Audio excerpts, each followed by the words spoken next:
Allahumma sholli ala Makasih banyak ya. Bismillahirrahmanirrahim. Assalamualaikum warahmatullahi wabarakatuh.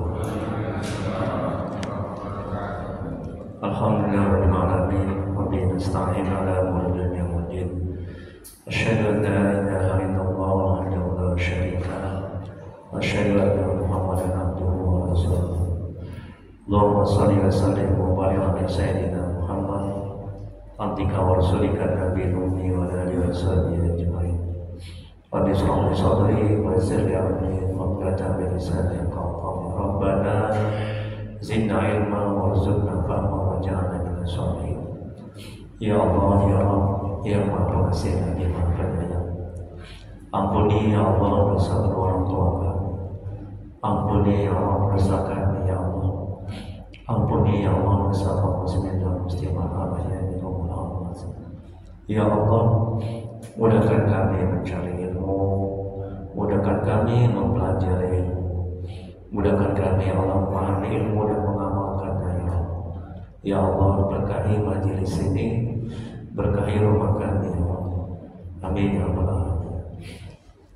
Mari kita mulai kajian tasawuf manajemen hati, kita manajemen kolbu, kita berikan karangan Syekh Imam bin Mu'tayyib Sakandari sallallahu alaihi wasallam dan bacakan kita. Adapun pahalanya kita hadiahkan kepada Nabi Muhammad sallallahu alaihi wasallam dan sahabat-sahabatnya, kemudian kepada tabi'in, untuk guru-guru kita, orang tua kita, untuk Syekh Imam bin Mu'tayyib Sakandari dan untuk kaum muslimin dan muslimat pada umumnya. Al-Fatihah. A'udzu billahi minasy syaithanir rajim. Bismillahirrahmanirrahim. Alhamdulillahi rabbil alamin. Ar-Rahmanirrahim. Maliki yaumiddin. Iyyaka na'budu wa iyyaka nasta'in. Ihdinas siratal mustaqim. Siratal ladzina an'amta 'alaihim ghairil maghdubi 'alaihim waladdallin. Amin. Hidayah anta maksudi wa ridhaka matlubi ya Allah. Mereka dituju, ridhamu mereka mencari. Amin ya rabbal alamin. Bapak Ibu jemaah pelajar mulia Allah Subhanahu wa taala. Amin ya rabbal alamin.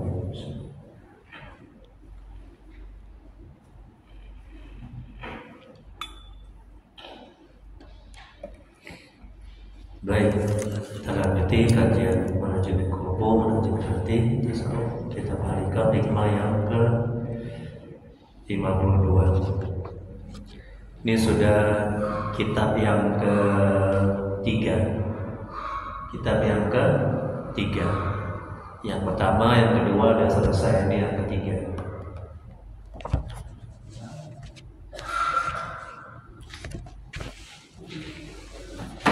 Syekh Al-Imam Ibnu Athaillah Sakandari, semoga Allah merahmati dan meridhoinya. Beliau mengatakan dalam kitab Al-Hikam, kalam hikmahnya yang ke-52,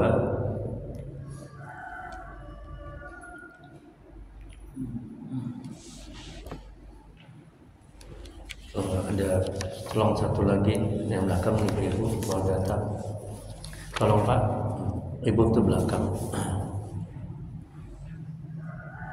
Terima kasih ya Pak ya.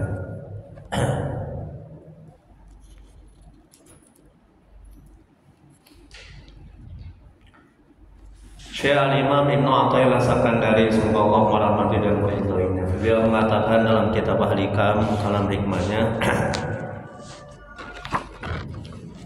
engkau merdeka dari segala yang tidak engkau inginkan, dan engkau budak dari segala yang engkau inginkan.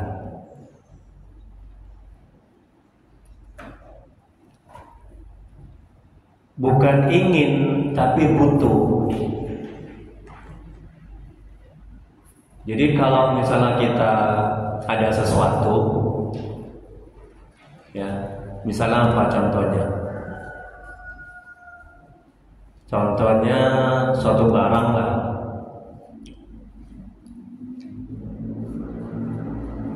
Jangan hanya sekedar ingin. Kalau ingin itu cenderung kepada nafsu. Kalau nafsu nggak pernah puas.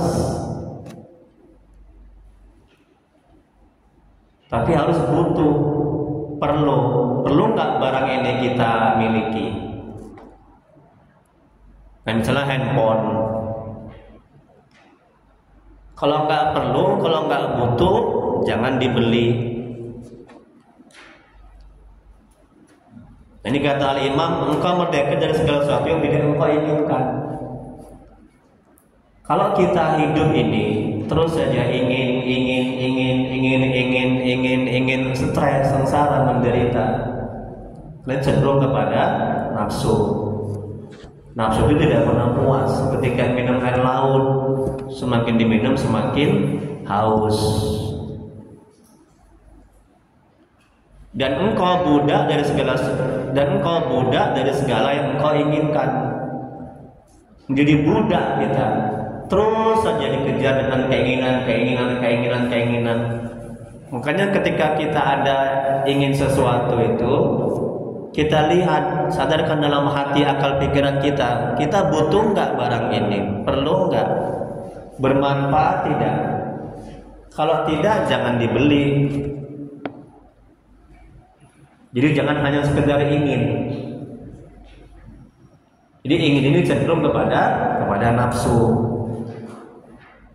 Nafsu ini watak karakternya ini buruk. Ya Bu ya. Watak karakter sifat nafsu ini buruk. Dia cenderung kepada keburukan.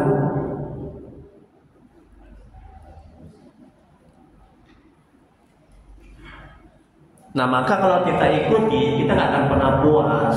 Kita menjadi budaknya. Ini makanya Al-Imam Ibnu Athaillah menasihati kita, mengajarkan kita, menyuruh kita, ya, yaitu engkau merdeka dari segala yang tidak engkau inginkan. Hidup ini akan tenang, damai, tentram kalau kita tidak banyak keinginan, betul? Ya kan? Kalau kita banyak keinginan, stres kita, menderita kita. Sementara kita gak mampu, sementara kita gak ada uang, kita paksakan untuk menghutang ke sana kemari. Kita paksakan untuk meminjam. Ini kalau kita sudah diperbudak dengan keinginan. Ya. Paham ini ya? Kita lihat penjelasannya. Orang yang tamak, ia menjadi budak dengan yang diingini. Orang yang tamak dengan harta, ia menjadi budak harta. Ya, tamak dengan wanita menjadi budak wanita. Tamak dengan uang menjadi budaknya uang. Yang namanya budak ini kan rela dia disuruh-suruh, mati-matian dia demi tuannya kan. Jadi kalau orang nggak ibadah, orang nggak sholat, orang nggak ngaji, itu namanya budak dunia. Ya, mati-matian dia mencari dunia.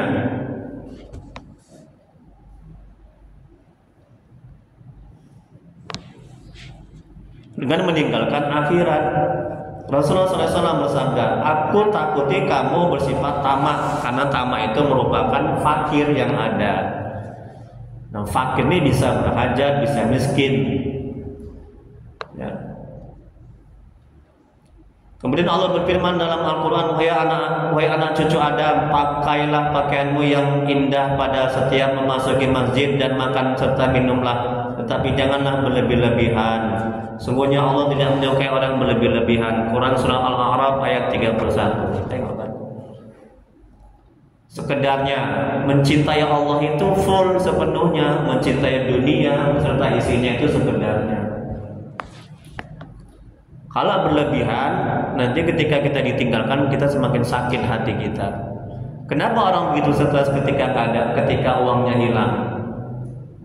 Ketika anggota keluarganya itu meninggal, kenapa begitu stres, sengsara, menderita? Kenapa? Karena terlalu berlebihan cintanya, rasa memilikinya. Ketika hati ini, ya, begitu kuat memiliki cintanya kepada sesuatu itu, kepada anak, harta, pangkat, jabatan, siap-siap nanti ketika ditinggalkan stres, sengsara, menderita. Maka jangan berlebihan. Ini kata Allah dalam Al-Quran, ya, janganlah berlebihan, ya sekedarnya. Kemudian berikutnya Rasulullah SAW bersabda, barang siapa yang mengingini akhirat, maka Allah himpunkan baginya perkara yang bercerai-berai. Barang siapa yang mengingini akhirat, maka Allah himpunkan baginya perkara yang tercerai-berai, dan Allah jadikan kekayaannya di dalam hatinya, dan dunia akan datang kepadanya dalam keadaan menyerah dan hina. Dan barang siapa yang keinginannya dunia, Allah cerai-beraikan atasnya urusannya, dan Allah jadikan kefakirannya di atas matanya, dan tidak datang kepadanya dunia kecuali yang sudah ditetapkan kepadanya. Kemudian hadis yang lain Rasulullah SAW bersabda, barang siapa yang berpagi-pagi dunia yang menyita pikirannya, maka orang seperti ini Allah lazimkan di hatinya 3 perkara, yaitu kerisauan yang tidak pernah putus selamanya, kesibukan yang tidak pernah lapang daripadanya, kefakiran yang tidak ada ujung selamanya. Inilah hati yang terlalu cinta kepada dunia, hati yang tamak kepada harta, pangkat, jabatan, hati yang rakus, ya, hati yang terlalu banyak keinginan, ingin ini,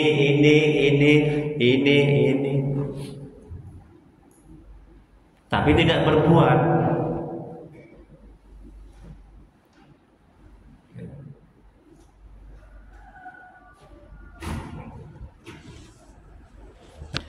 Kemudian berikutnya At-Tirmizi meriwayatkan dari Ka'ab bin Malik Al-Ansari. Bila berkata Rasulullah SAW bersabda, tidaklah 2 ekor serigala yang lapar dikirimkan pada seekor kambing, itu lebih berbahaya daripada tamaknya seorang pada harta dan kedudukan dalam membahayakan agamanya. Hadis riwayat Tirmizi. Tamak ada 3 macam, yaitu tamak yang dipuji, selalu merasa kurang dalam urusan akhirat. Nah, ini dibolehkan, ya. Kurang dengan ilmu, kurang dengan mengaji, kurang dengan ibadah, kurang. Rasanya mau sedekah aja, mau mencari ilmu aja, mau ibadah aja, kurang.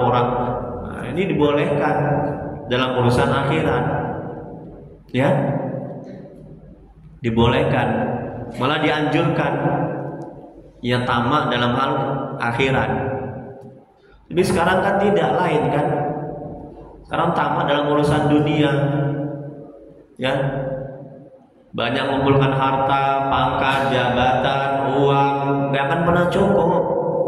Tengok tuh yang koruptor itu yang masuk penjara itu, kurang apa banyak uangnya, betul kan? Konglomerat, triliunan uangnya, tapi mesti tamak, rakus, masuk penjara. Tengoklah kan. Dalam hatinya nggak ada rasa qanaah, merasa cukup, nggak ada keimanan dalam hatinya, ya, nggak ibadah, nggak taat kepada Allah. Akhirnya begitu.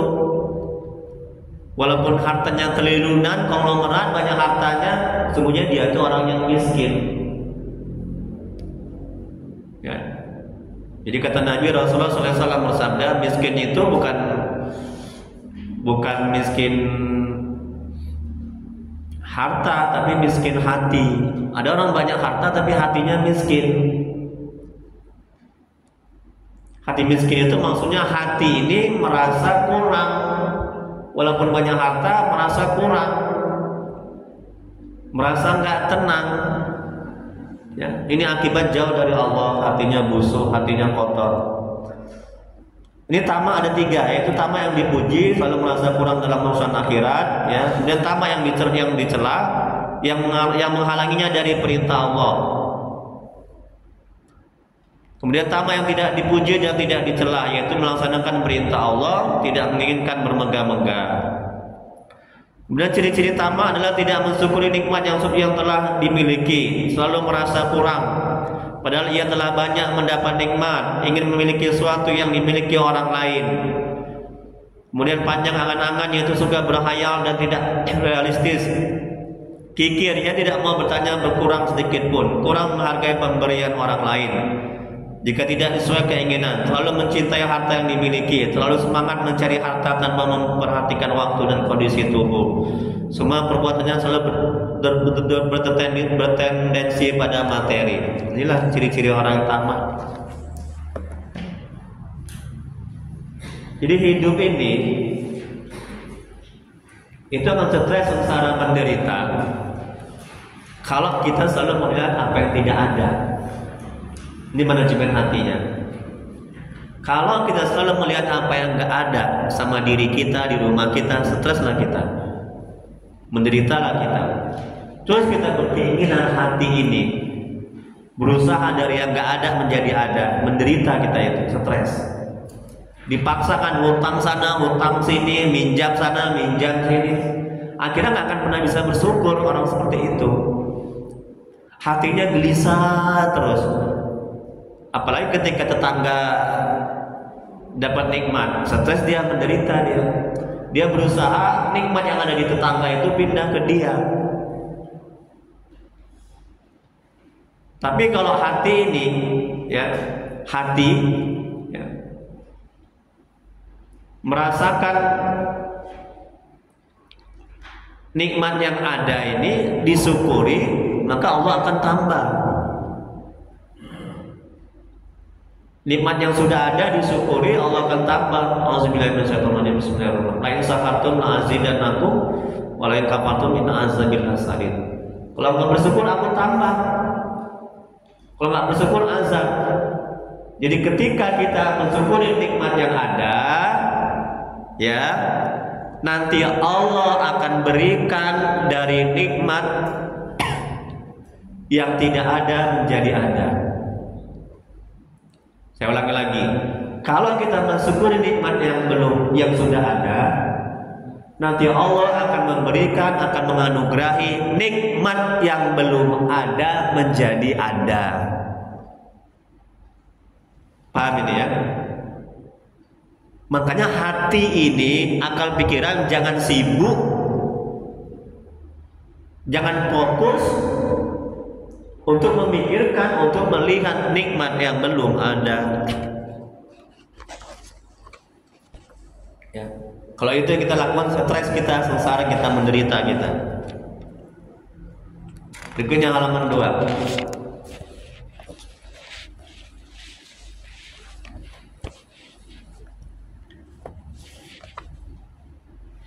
Bahaya tamak adalah selalu merasa kurang dan tidak pandai bersyukur. Tengok nih kan, menimbulkan rasa dengki, hasud dan permusuhan, membutakan orang sehingga menghalalkan segala cara dalam meraih tujuannya, menjauhkan seseorang dari Allah, membuat orang menjadi bakhil karena takut hartanya berkurang. Inilah bahaya tamak ini. Cara menghindari tamak adalah mensyukuri nikmat yang telah Allah berikan, membiasakan diri dengan sifat ikhlas dan rendah hati, membiasakan diri dengan sifat pemurah dan jujur, membiasakan hidup sederhana, hemat, qanaat dan zuhud, meminta pertolongan kepada Allah agar dijauhkan dari segala serakah, menghindari sifat iri jika melihat orang lain banyak harta, sadar bahwa materi hanya hiasan hidup dan perantara menuju akhirat. Jadi dunia, harta, pangkat, jabatan itu bukan tujuan.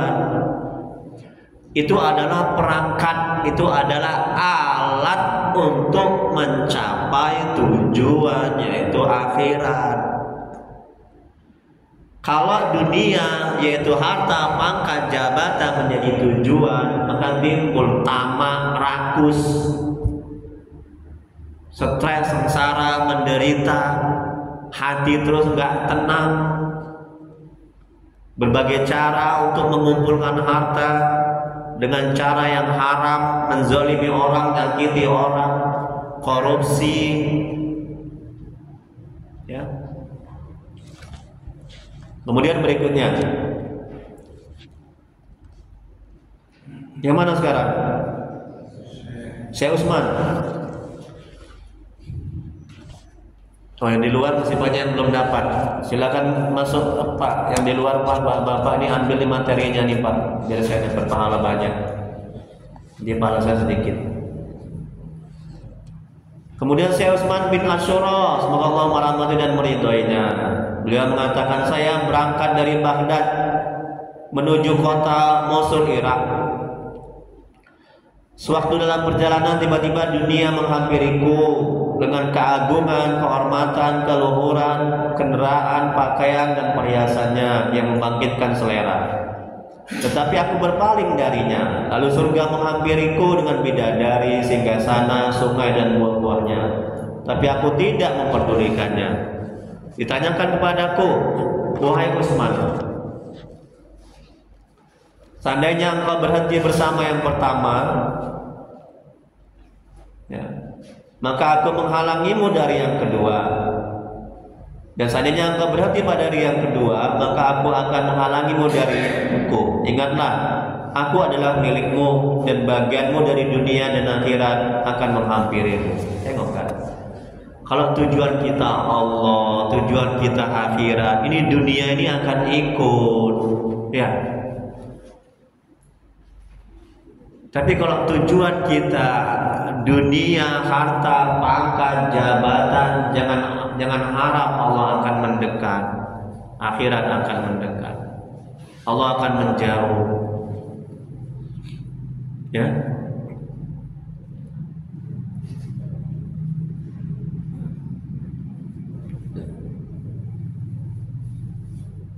Kan janji Allah dalam Al-Qur'an itu, barang siapa yang beriman, kata Allah, Allah akan mudahkan, beriman, bertakwa, Allah akan mudahkan, Allah akan cukupkan, Allah akan tolong, Allah akan bantu.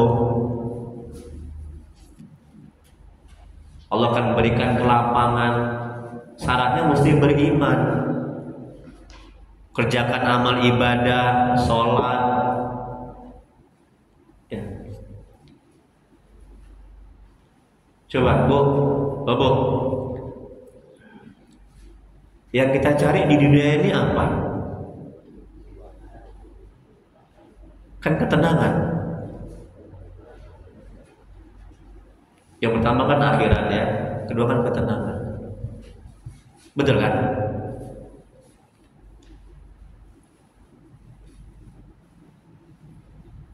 Allah akan memberikan ketenangan dalam hati orang yang bersih, orang yang beriman, orang yang ibadah, orang yang taat.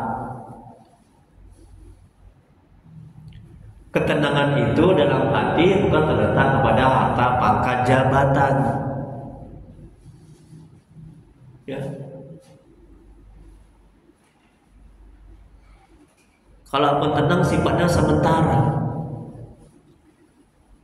Tapi Allah memberikan ketenangan ke dalam hati, hati yang bersih, hati yang dekat kepada Allah, hati yang mengenal Allah. Jadi jangan silau dengan harta, pangkat, jabatan, jangan silau. Ya. Itu semua nggak akan bisa membuat kita itu tenang, damai hati ini. Bahkan semakin banyak harta, kalau kita nggak dekat kepada Allah, semakin stres, sengsara, menderita. Yakin Pak? Hatinya akan semakin tamak, rakus, ingin, nggak akan benar berkesudahan. Contohnya tengok tuh lah, para koruptor itu udah kaya, hartanya triliunan, konglomerat, banyak hartanya. Tapi karena dalam hatinya nggak ada keimanan, nggak ada ketakwaan, nggak dekat kepada Allah, tidak beramal ibadah. Ya. Akhirnya kurang terus, tidak merasa cukup. Kita lanjuti, lihat lagi nih. Syekh Abdul Rahman Al-Maghribi, semoga Allah merahmati dan meridhoinya. Beliau mengatakan, aku melihat seseorang menghamparkan sejadah di atas laut. Ini karomah. Ya wali-wali Allah. Ada wali Allah yang sangat saya kagumi, idola saya. Ya. Di dekat pesantren saya itu di Madura, Jawa Timur. Tinggalnya di Bangkalan. Siapa namanya wali Allah itu? Almarhum Kiai Haji Khalil Bangkalan.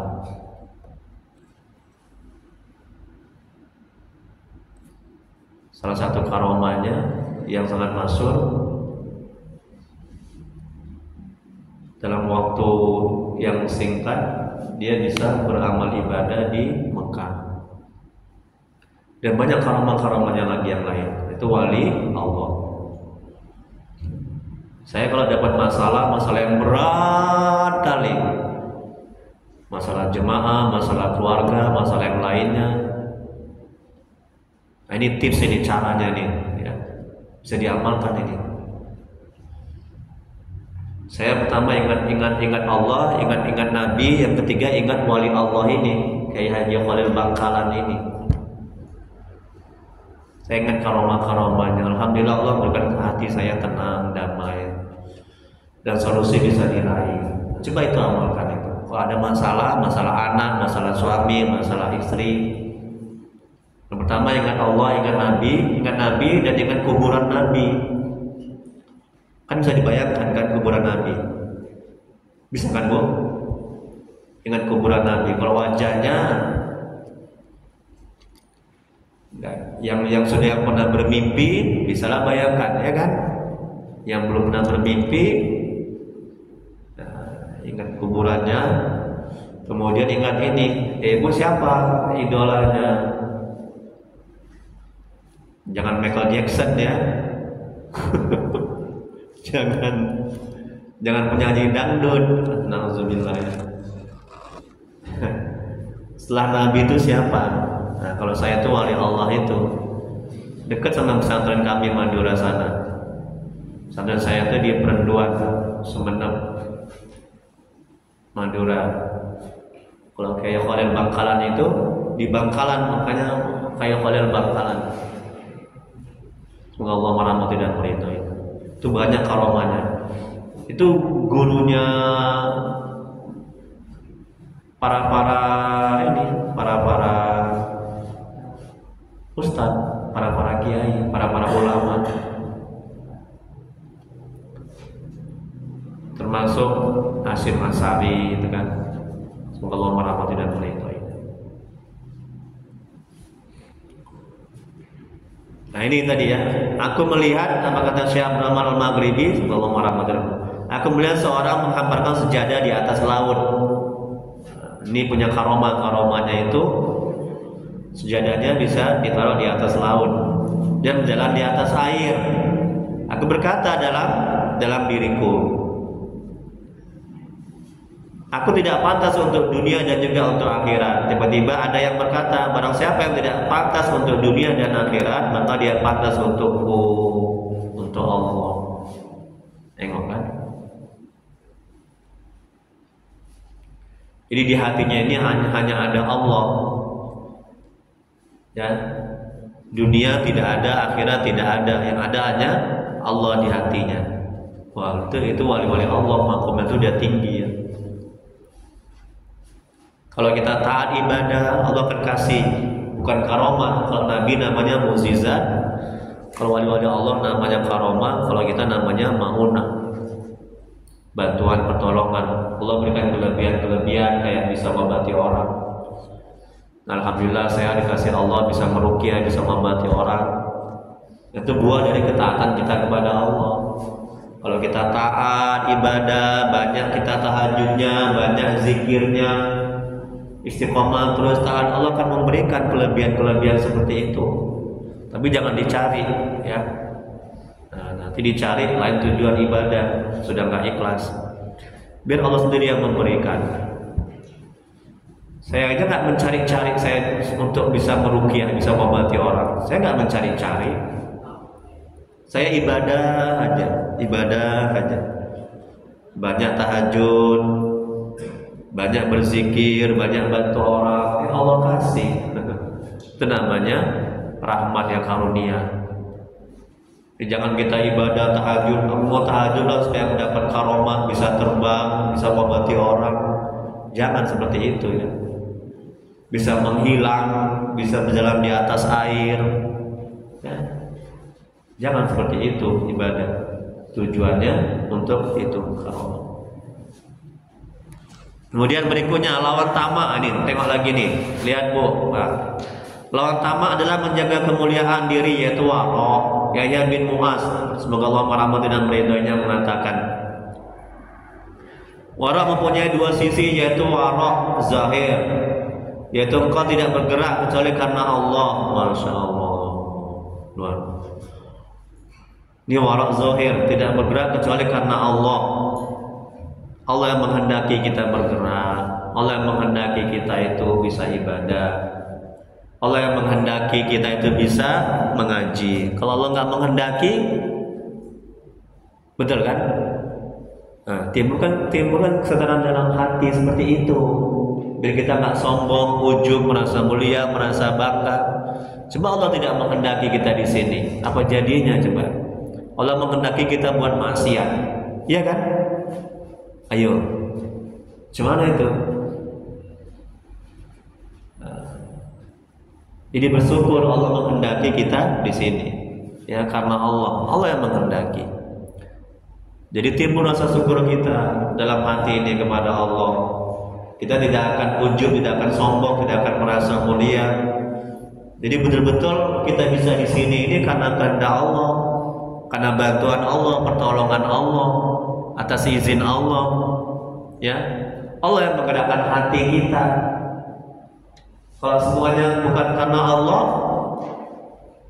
ya, kita dibuat kita terlena tidur di tempat tidur, ya, atau dibuat kita itu ditakdirkan kita itu buat maksiat. Allah takdirkan kita itu mencuri, berzina, nauzubillah. Apa jadinya kita? Betul kan? Coba sadarkan hati akal pikiran kita seperti itu. Kita bisa bersyukur kepada Allah. Kita tidak merendahkan orang lain, tidak menghina orang lain, tidak menjelekkan orang lain, tidak merasa mulia, tidak merasa pantas masuk surga, tidak sombong, tidak angkuh kita. Coba sadarkan seperti itu, coba hati akal pikiran kita. Begitu manajemen hatinya. Kalau enggak, kita akan merendahkan orang lain, menghina orang lain, merasa mulia, merasa hebat. Oh, ini ngaji Al-Hikam ini kitab yang paling bagus, kitab yang paling tinggi tentang manajemen hati. Aku yang hebat, aku yang mulia, aku yang patut masuk surga, hatiku ini udah bersih nih. Nauzubillah. Kemudian berikutnya, apalagi wara' batin, yaitu tidak ada yang memasuki hatimu kecuali Allah. Tengok kan? Semuanya harta, pangkat, jabatan, anak, istri, suami itu di luar. Sedangkan Allah itu di hati. Ya. Tapi bukan berarti Allah bertempat di hati. Allah tidak bertempat. Ya Bu ya. Allah tidak bertempat. Maksud Allah di hati itu kuasa Allah, rahmat Allah itu di hati. Ya, ilmu Allah itu di hati.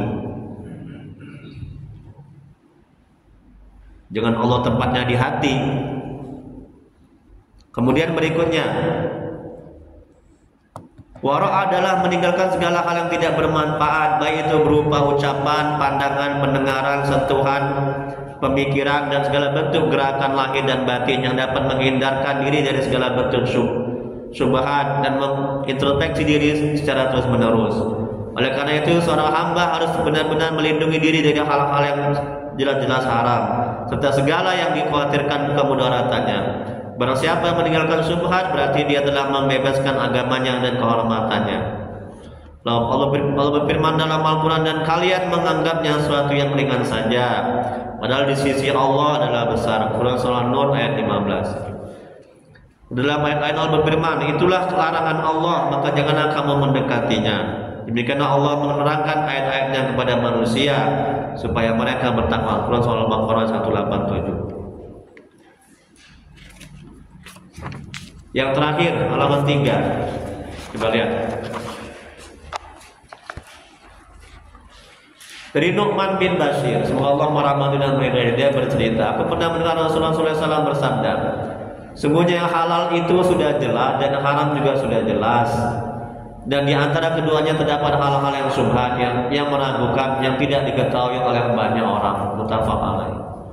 Kemudian Syekh Abdul Aziz Al-Mahdi semoga Allah merahmati dan ridhonya berkata, waro adalah engkau tidak bergerak dan tidak diam kecuali melihat Allah dalam setiap gerak dan diammu. Masya Allah, tabarakallah. Ini kata ulama yang lain lagi nih tentang waro. Coba lihat nih, ya. Apa katanya Syekh Abdul Aziz Al-Mahdi? Waro adalah engkau tidak bergerak dan tidak diam kecuali melihat Allah dalam setiap gerak dan diammu. Melihat Allah ini maksudnya mengingat, merasakan, menyadari dalam hati, ya, dalam setiap gerak dan diammu. Jadi ketika kita bergerak ini, Bu, Pak, ketika kita bergerak ini, hati kita menyadari, merasakan bahwa kita bergerak ini, itu adalah Allah yang menggerakkan. Dan kita bisa beramal ibadah di takbir Allahu Akbar, ya. Hati kita merasakan, menyadari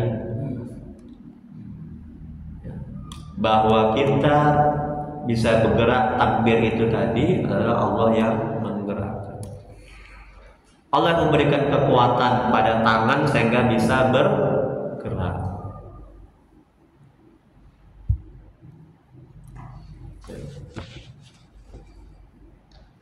Jadi kalau sudah begitu, kita akan bisa ikhlas dalam beramal ibadah.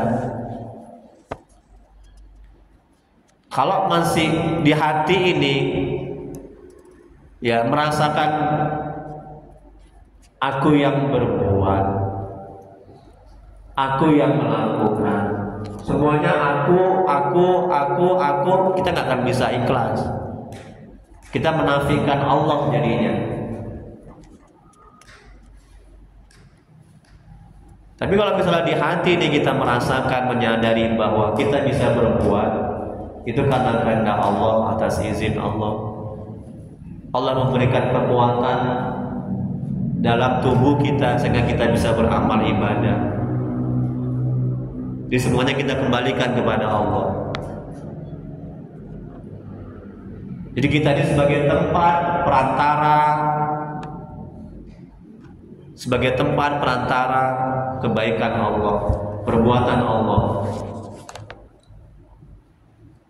Kalau kita sedekah gitu juga, ya, hakikatnya bukan kita yang sedekah. Kita hanya sebagai tempat perantara sampainya uang itu kepada orang lain. Semuanya Allah yang berbuat. Bersyukurlah kita menjadi tempat perantara sampainya nikmat kepada orang lain. Nah, begitu dia manajemen hatinya. Paham ini kan? Kalau hati, akal, pikiran kita menjadi seperti itu, kita nggak akan sombong, nggak akan angkuh. Ya. Jadi hakikatnya bukan kita yang berbuat, tapi Allah Subhanahu Wa Taala. Sehingga kita akan bisa bersyukur kepada Allah, kita akan semakin dekat dan mengenal Allah. Sadarkan seperti itu coba. Kalau enggak, kita akan sombong, angkuh, merasa hebat, merasa mulia. Oh, kau kalau enggak aku bantu, kau kalau enggak aku berikan sedekah, kau kalau enggak aku berikan uang, kau, ya, jadi gitu jadinya. Ya. Kemudian berikutnya, Imam Ghazali menjelaskan tentang wara'. Yang pertama, kewaraan minimal adalah kewaraan seorang yang menjauhi diri dari barang haram secara lahiriah. Dua, wara' orang-orang soleh, kewaraan orang yang menjauhi diri dari barang syubhat yang memiliki berbagai kemungkinan haram, makruh, mubah. Rasulullah SAW bersabda, tinggalkan apa yang membuatmu ragu kepada apa yang tidak membuatmu ragu. Hadis riwayat Tirmizi. Yang ketiga, wara' orang-orang bertakwa, wara'ul muttaqin, wara' orang yang meninggalkan kelebihan barang murni kehalalannya yang dikhawatirkan dapat membawanya kepada yang haram. Rasulullah SAW bersabda, seorang tidak termasuk dalam golongan orang bertakwa sehingga ia meninggalkan apa yang tidak masalah, yaitu halal, karena takut terbawa kepada yang menjadi masalah, yaitu haram. Hadits Tirmizi, Ibnu Majah dan Al-Hakim. Contoh kewaraan orang bertakwa adalah kewaraan seorang untuk tidak membicarakan orang lain yang sebenarnya halal karena khawatir terbawa pada riba yang haram. Contoh lain yang kewarahan orang untuk tidak memakan dengan syubhat karena khawatir terjebak pada tindakan yang terlarang, yang dilarang. Yang keempat, orang-orang yang membenarkan kewaraan golongan as-siddiqin adalah keberpalingan mereka dari selain Allah karena khawatir melewati sepenggal umur pada hal yang tidak bermanfaat dalam menambah kedekatan kepada Allah, sekalipun mereka mengetahui bahwa aktivitasnya di luar itu tidak membawanya pada yang haram. Dan dari Anas bahwa Nabi pernah menemukan sebutir kurma di jalanan Rasulullah SAW. Maka beliau bersabda, seandainya aku tidak takut kurma ini dari harta sedekah, niscaya aku akan memakannya. Muttafaq alaih. Tengok ini waroknya Nabi ini kan. Nah, dia ketemu apa namanya? Kurma di jalan, nggak mau dimakan.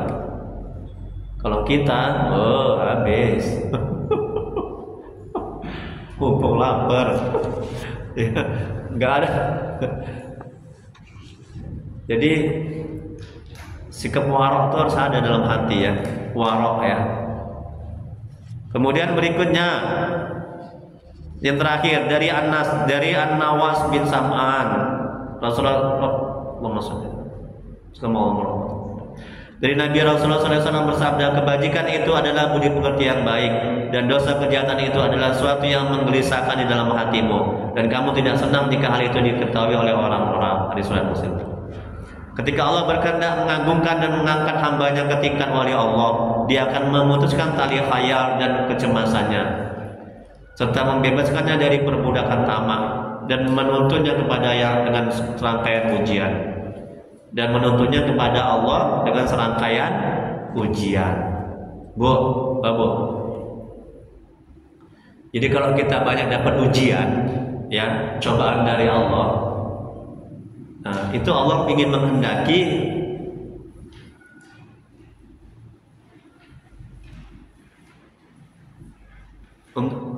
Allah ingin menghendaki kita naik derajat kita. Allah ingin menghendaki kita dekat kepada Allah. Allah ingin menghendaki kita itu dimuliakan. Ya. Kalau kita dapat banyak ujian cobaan, paham ini ya? Sadarkan dalam hati seperti itu. Kalau enggak, kita stres, enggak akan bisa bersabar kita. Ini manajemen hatinya. Pasti ada maksud Allah ketika kita mendapat ujian itu. Kita katakan dalam hati, apa yang Allah inginkan dari musibah sakit ini? Nah begitu. Oh, Allah ingin mengangkat derajatku, memuliakanku. Allah akan memberikan ganjaran-ganjaran atas musibah ini. Ya. Jadi kesan kita, image kita dalam ujian, dalam cobaan itu harus yang positif, jangan yang negatif. Kalau positif kesan kita itu akan membuat hati kita bisa bersabar. Allah akan berikan kesabaran ke dalam hati kita. Tapi kalau misalnya kesan kita dalam ujian, dalam cobaan itu, oh ini azab, ini laknat, ini matilah aku, menderitalah aku, sengsara aku, yakinlah, ya Allah nggak akan berikan kesabaran, nggak akan menyembuhkan, akan semakin sakit jadinya. Nah ini tadi, ya ini tadi kata Imam Ibnu Athaillah, ketika Allah berkehendak mengagungkan dan mengangkat hambanya ke tingkat wali Allah, bayangkan tuh, wali Allah itu, coba, ya. Tinggi kali kedudukan itu. Allah akan memutuskan tali khayal dan kecemasannya, serta membebaskan dari perbudakan tamak. Allah akan mengangkat dari hati kita tamak rakus, ya, kepada harta, pangkat, jabatan makhluk. Dan apa lagi? Coba lihat lagi. Allah menuntunnya kepadanya dengan serangkaian ujian, cobaan. Jangan bilang, Ustaz, aku nih hidup kok dikasih ujian aja ya. Ada yang bilang gitu cuma saya. Kok dikasih cobaan aja ya. Udah cobaan anak. Ya, ini sekarang cobaan uang, ini tetangga. saudaraku, ada aja Ustaz coba. Jangan ngomong seperti itu, ya. Nggak baik itu, kurang beradab. Itu orang yang putus asa itu. Tapi saya nggak bilang gitu sama ibu itu, sama jemaah saya itu. Dia sakit hati dia. Ya. Kalau dia belajar Al-Hikam ini manajemen hati, pasti dia akan bisa bersabar. Ya, hati ini di sini. Ya. Tapi kalau dia nggak belajar manajemen hati, baik kembali ke awal hikmah. Coba tengok semuanya kalam hikmahnya. Apa kata Al-Imam Syekh Al-Imam Ibnu Athaillah Sakandari sallallahu alaihi wasallam beliau mengatakan kalam hikmahnya yang ke-52 apa katanya?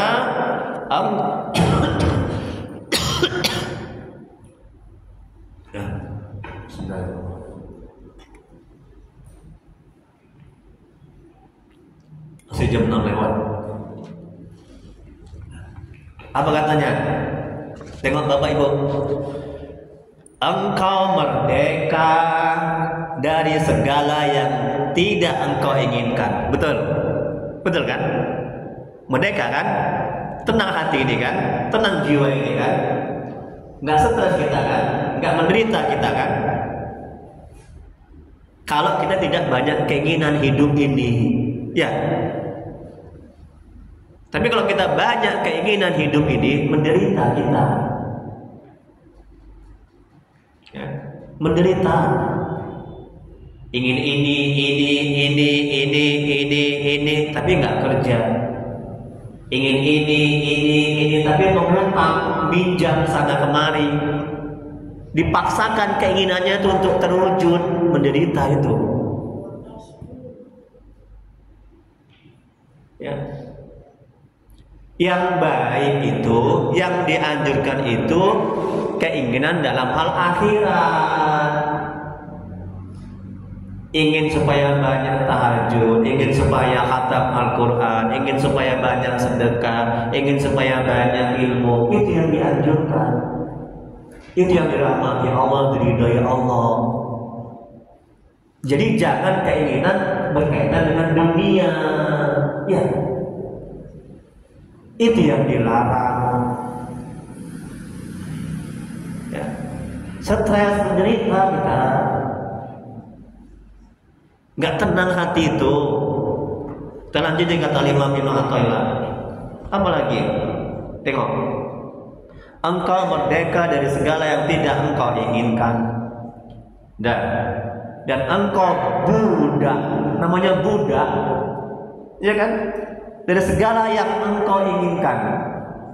Kalau sudah budak kan apapun segala macam cara harus terwujud, mati-matian untuk mendapatkannya. Menzalimi orang, nyakiti orang, meninggalkan amal ibadah. Apa kata tuannya? Nggih, iya, terus dituruti. Itu kan budak itu. Sama kayak pembantu, ya kan? Menunggu perintah tuannya. Aku ingin ke sana, nggih, iya, aku ikut. Aku ingin ini, nggih, iya, aku ikut. Kan jadi budak keinginan, betul kan? Wallahu a'lam. Hanya Allah yang Maha mengetahui. Jam 6 lewat sedikit. Silakan, mungkin Anda boleh diskusikan sebelum kita doa.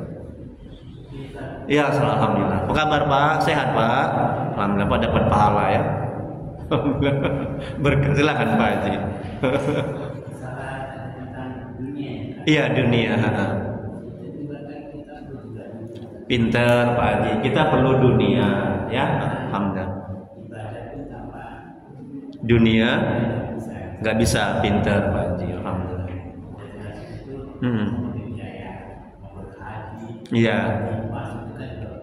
Iya, insya Allah.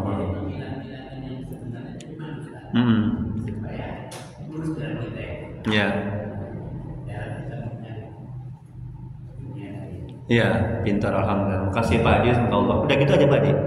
Gitu aja. Oke, semoga Allah membalas kebaikan Pak Haji ya. Amin ya rabbal alamin. Dunia ini bukan tujuan, ya, tapi alat mencapai tujuan. Itu yang pertama. Yang kedua, kita ibadah juga pakai dunia. Artinya pakai uang. Ini kan pakaian, ini kan dunia, ini pakaian. Bagaimana bisa kita beramal ibadah kalau nggak ada pakaian? Betul? Ya kan? Nah, ini kan dunia ini. Nah, kita mau haji, kan mesti ada duit. Duit kan dunia. Ya, bagaimana kita mau haji? Haji kan ibadah. Kalau nggak dunia.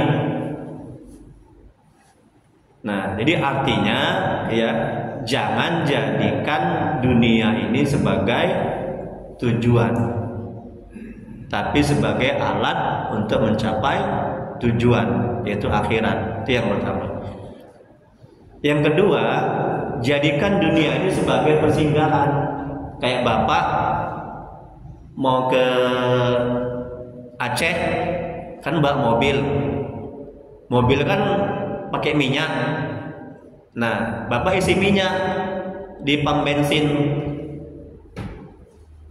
bekal untuk bisa sampai ke Aceh. Kalau bapak ke Aceh nggak pakai minyak, sampai nggak ke Aceh? Sampai? Kan nggak sampai kan?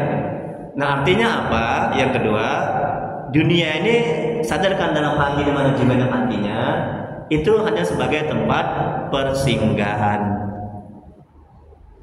untuk menuju kampung akhirat.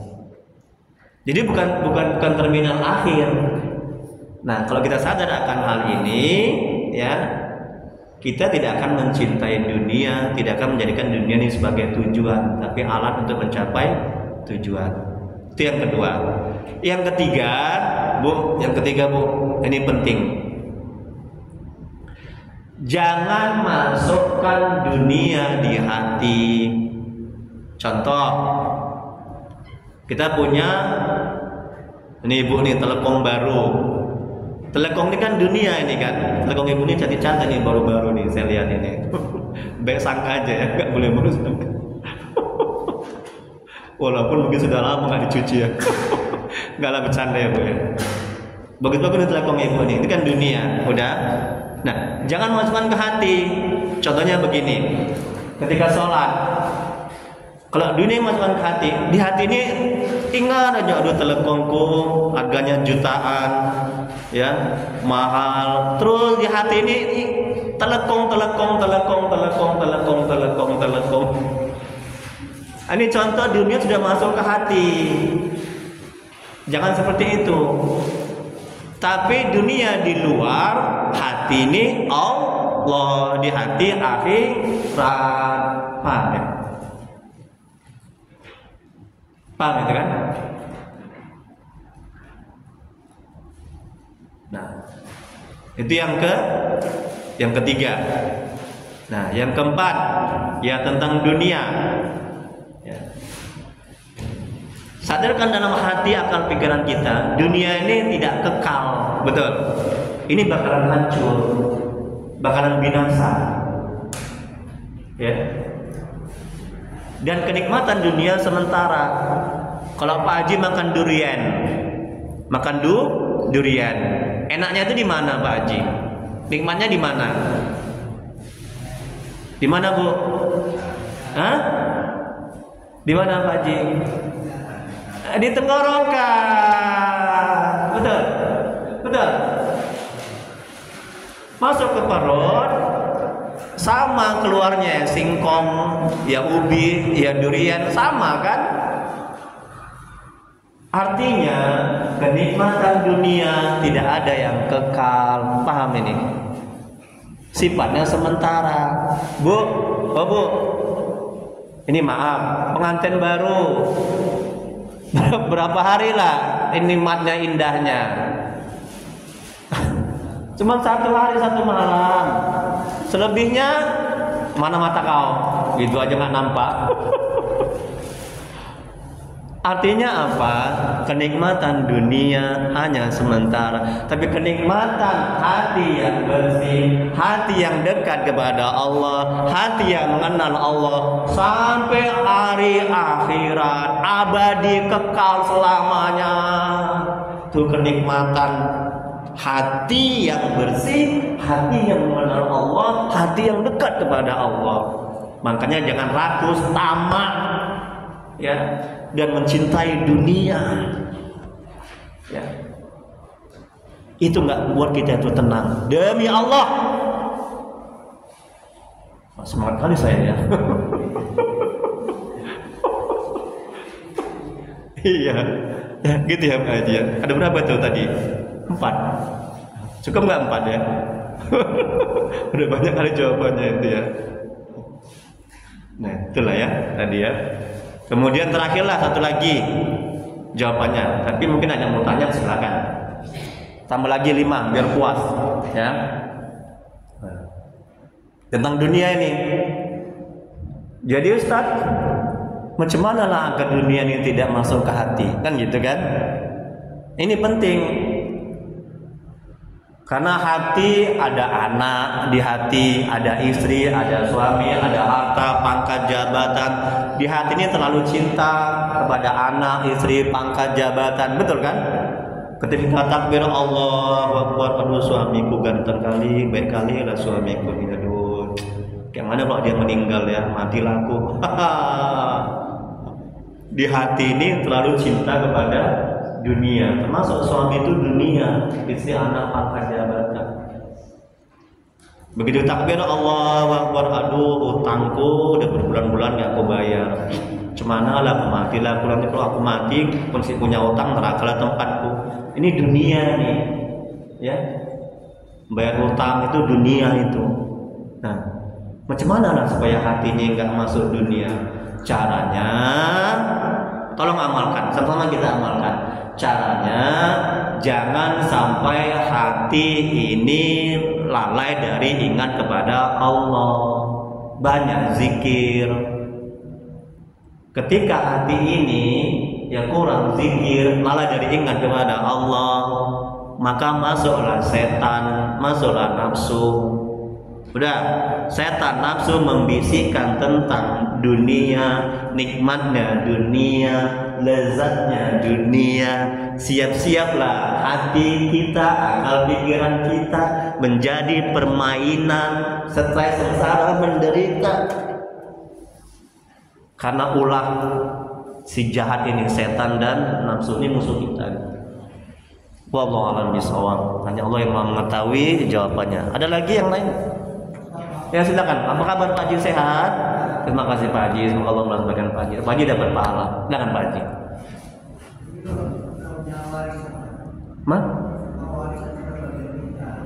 Tentang warisan. Nah, itu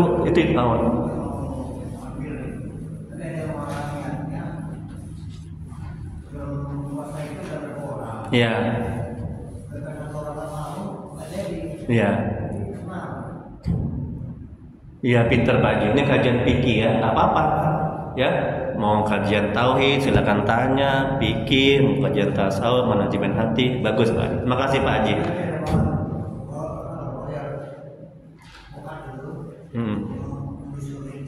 Iya, ya, bagus. Terima kasih Pak Haji. Semoga Allah melaksanakan Pak Haji. Ustadz, ini tentang warisan. Nah, tentang warisan ada yang gimana tadi? Ada yang ada satu yang tidak setuju. Ya, karena mungkin dia mendapatnya sedikit, mungkin ya. Orang berada.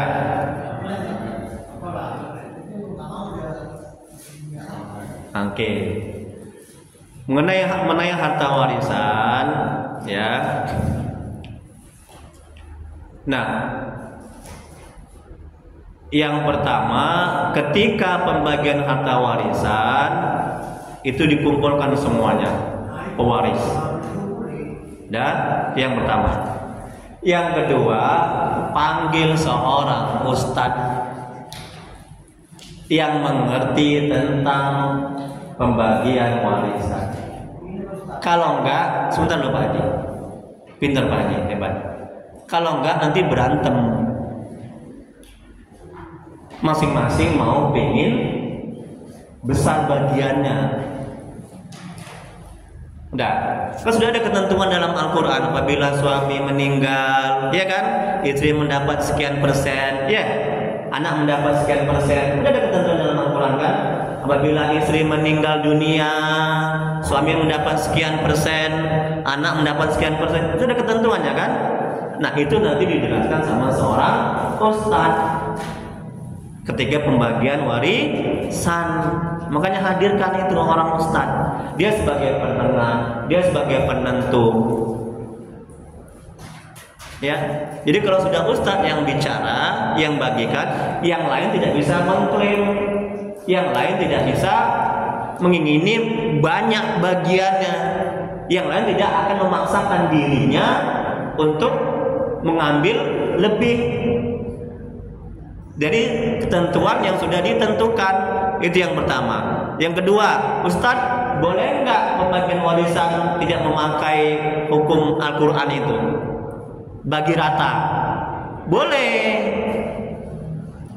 Dengan catatan semuanya mesti sudah akhir balik dan semuanya sudah mengetahui jatahnya.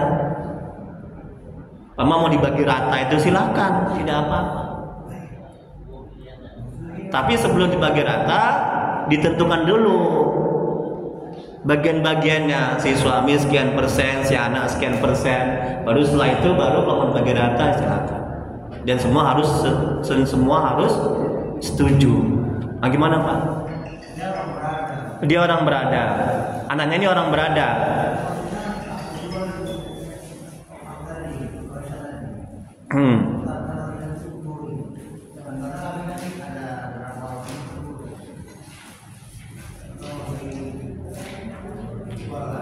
Ya. Oh gitu ya. Nah, itu tadi. Ya, itu tadi. Jadi panggil seorang ustadz, duduk bersama. Ya, musyawarah, adakan mediasi.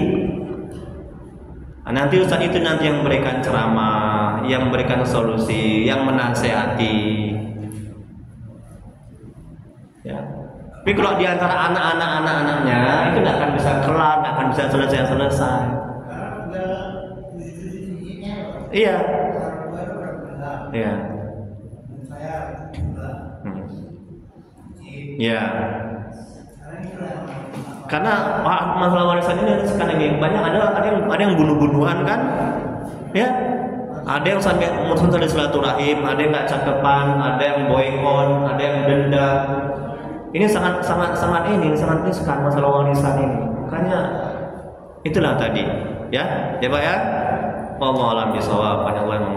Satu lagi sebelum doa, jam 6:33. Ada? Ibu?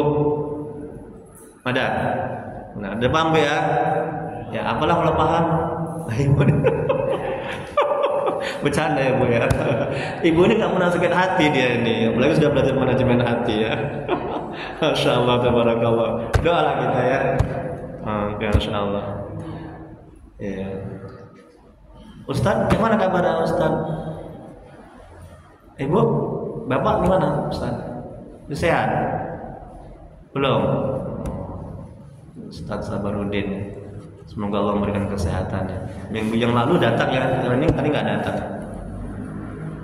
Makin baik atau gimana keadaannya? Sudah ada mendingan atau gimana? Oh, kambuh lagi. Tapi terus berobat kan? Iya. Kita baca Al-Kitab Al-Fatihah untuk kesembuhan Ustaz Sabarudin Al-Fatihah. A'udzubillahi minasyaitonir rajim. Bismillahirrahmanirrahim. Alhamdulillahirabbil alamin. Arrahmanirrahim. Maliki yaumiddin.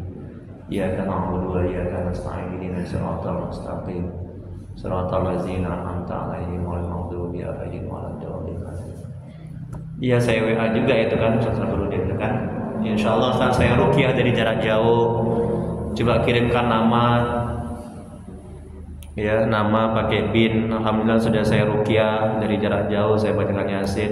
Mudah-mudahan Allah berikan kesembuhan, kesabaran ya. Dan diganti Allah itu musibah itu dengan yang lebih baik nanti ya. Amin ya rabbal alamin. Tapi Ustaz Saburuddin punya istri yang solehah, alhamdulillah ya. Syukur ya. Doa kita ya. Ini yang di luar ini Bapak-bapak ya. Ini ambil nanti ya Pak ya. Nah, biar saya dapat pahala banyak ya. Ini materinya masih ada lagi. Astagfirullahaladzim, astagfirullahaladzim. Allahumma sholli ala sayyidina Muhammad. Allahumma sholli ala sayyidina Muhammad. Bismillahirrahmanirrahim. Alhamdulillahirabbil alamin, hamdan yuwaffi ni'amahu wa yukafi mazidah. Ya Rabbana lakal hamdu kama yanbaghi li jalali wajhika wa 'azimi sultanik. Allahumma shalli ala sayyidina Muhammad wa ala ali sayyidina Muhammad.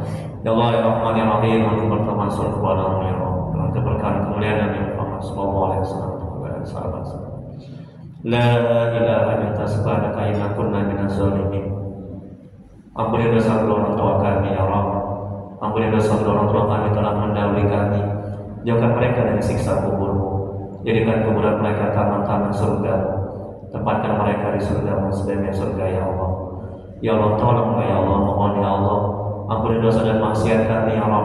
Ampuni sebesar apapun masa lalu kami. Terima amal ibadah kami. Terima taubat kami. Kasihanilah kami ya Allah. Ya Allah, ampuni dosa kaum muslimin dan muslimat ala jami'il Muhammad. Ya Allah, mohon ya Allah, tolong ya Allah dengan rahmat-Mu ya Allah. Jadikan keluarga kami keluarga yang sakinah mawaddah warahmah. Jadikan anak-anak kami yang saleh dan salehah. Jangan kami dari musibah dan bala bencana ya Allah. Ya Allah, tolonglah ya Allah dengan rahmat-Mu ya Allah. Tuntun hati kami agar bisa istiqomah dalam ketaatan kepada-Mu, agar bisa selalu mengingat-Mu, agar bisa selalu berselawat pada Rasul-Mu ya Allah. Ya Allah, mohonlah ya Allah dengan rahmat-Mu ya Allah, dengan karunia-Mu ya Allah. Bila di antara kami, keluarga kami, jemaah ini ada yang sakit, mohonlah ya Allah, beri kesembuhan penyakitnya ya Allah.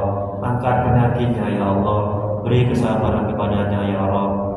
Bila dia mendapat kesulitan hidup, mohonlah ya Allah, mudahkan kesulitannya ya Allah. Beri jalan keluarnya ya Allah. Ya Allah, mudahkan rezeki kami dan berkahi, mudahkan urusan kami dan berkahi, banyakkan buat kami dan berkahi ya Allah.